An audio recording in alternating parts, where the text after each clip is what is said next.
19 and a half after the hour. We are talking this morning with Nate Osgood, who is the fire chief of the Sylacauga Fire Department. Nate, good morning to you, sir. Good morning, Jimmy Dale. Good to have you with us. Seasons are beginning to change a little bit, right? That's right. Yeah, it's definitely feeling a little like fall in the mornings.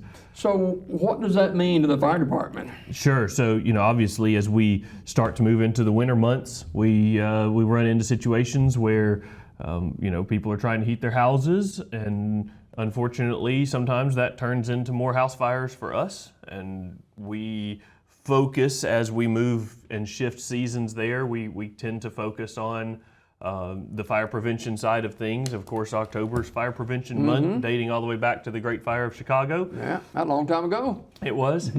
How old were you then? It might have been a thought somewhere along the way. A lot of leaves beginning to fall now too. Yes, sir. Yep. So, outdoor burning, is obviously something as people are cleaning up their yards. We are still under that 8M burn ban that happens every year from May 1st through October 31st.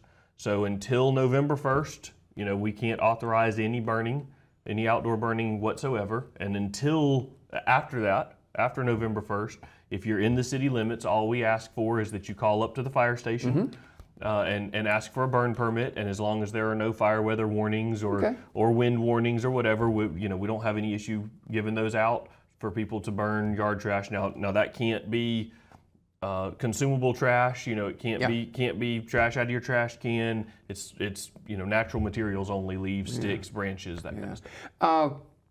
People are going to start in the next few days. Temperatures are going to be in the 40s overnight lows. They're going to start using their heaters for the first time since last spring. That's right. Yep. So on the space heaters, and any type of gas powered heater, that type of stuff, the rule of thumb is keep it 3 feet away from any combustible materials. Don't put your heater in your bedroom floor and pile up clothes in front of it. So 3 feet. Make sure that it's plugged directly into the wall. Make sure don't use a power strip. They're not rated for that much amperage. We don't think about that a lot, do we? I know. Yep. And that's the thing. When we focus on these conversations in October and through Fire Prevention Month, we're just trying to bring these things back to the forefront of people's minds so that they stay safe. We don't want people to be cold. We want people to use heaters. They're a great tool. We just need to make sure that we don't, miss the safety side of things. And then this thing about pilot lights. Right. So gas-powered appliances, of course, nowadays, the newer ones, they don't even have pilot lights anymore. The older do, so maybe somebody's pilot light's out, maybe they're older. Can you guys help with that?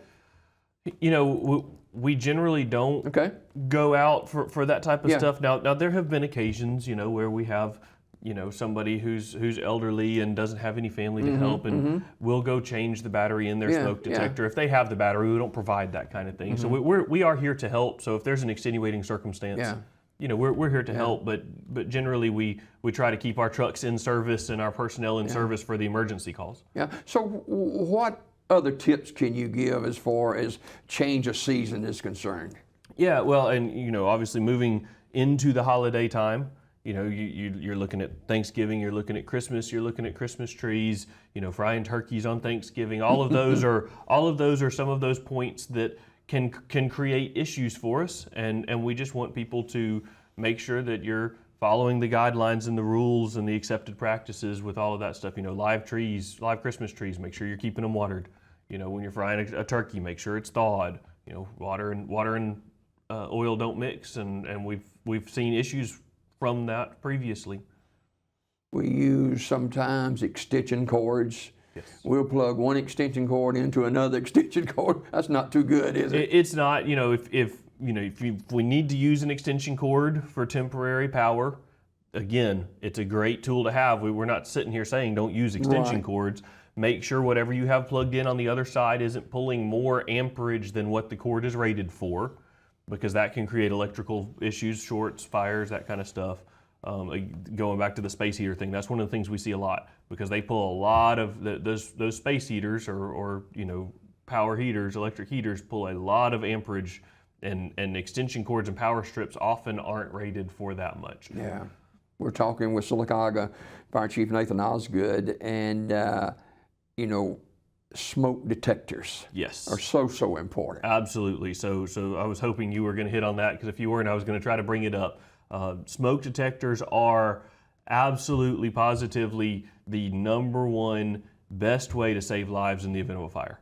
And the numbers and the percentages, depending on which studies you look at, are overwhelming that the loss of life in house fires are in houses without working smoke detectors. Overwhelmingly, that's the case.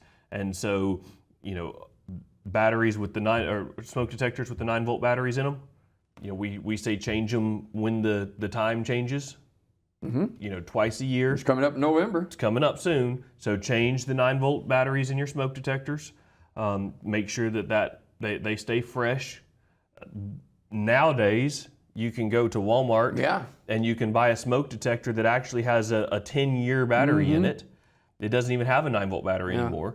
You pull the little strip out, it starts the battery, you stick it on the ceiling, and you don't worry about it for 10 years, and when it finally starts beeping in another decade, you pull it down and throw it in the trash can and go get another one. So those, you don't even have to worry about changing the batteries anymore. But if you have batteries in your smoke detectors, get them changed.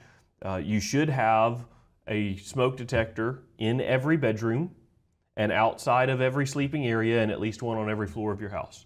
We don't recommend putting them in the kitchen, because undoubtedly somebody's eventually going to burn something, and that's not if somebody's cooking and a fire starts from cooking, generally somebody's nearby. So we stay away from the kitchen, but the bedrooms, the sleeping areas, because ultimately that's what you want. You want it to wake you up. Talk about escape routes in case there is a fire. Yep. So one of the things we push in the schools and to school children is exit drills in the home, right? I mean, we tell kids, you run fire drills here at school. Why wouldn't you run fire drills at home? Because it's far more likely that you're going to have a fire at home than you will at school. And so exit drills in the home. If you have kids, you can make it fun. You can make it into a game. The crawl out of the house, the get low, get low and go is our saying for the children for fire prevention. So get out of the house, stay out of the house, have multiple ways out of the house. If you have a front door, back door, window, go through those options. When would you use them? How would you use them? And when you get out of the house, don't go back in. 100%. And we have had instances over the years where somebody has gotten out of the house for whatever reason, sometimes known, sometimes unknown. They go back in and they don't come back out a second time. And that's really, really heartbreaking for us, because yes, we might have lost some property, but we would have saved the lives. And we've had instances again over the years where somebody's tried to go back in, and we've actually had firefighters tackle them to keep them from going in. You can't do that. So animals, people want to go back in and get their animals. Believe it or not, it's quite rare that we have animals that die in fires. They are very, very good at figuring out how to get out. They got better sense than us. Now, obviously that's not a 100% rule, but if we pull up and somebody says, my pet's in there, my dog's in there, that's a priority for us. We understand that pets are family in a lot of ways to a lot of people, and that becomes a priority for us. If the people are safe and we know the people are safe, the next thing is life safety, property conservation, and incident stabilization. That's the fire department lingo for what our priorities are on a scene. And life safety beyond people does extend to pets. In the last 30 to 45 seconds, where are we as far as firemen? Are we up to speed? Are we short of firemen? Or? We're short a couple. We've got some in rookie school. Okay. So they'll be coming back next month. So we're real excited to get them back from their training. And we just closed an application period. I think we'll hopefully fill up from that. So we're in good shape. All right.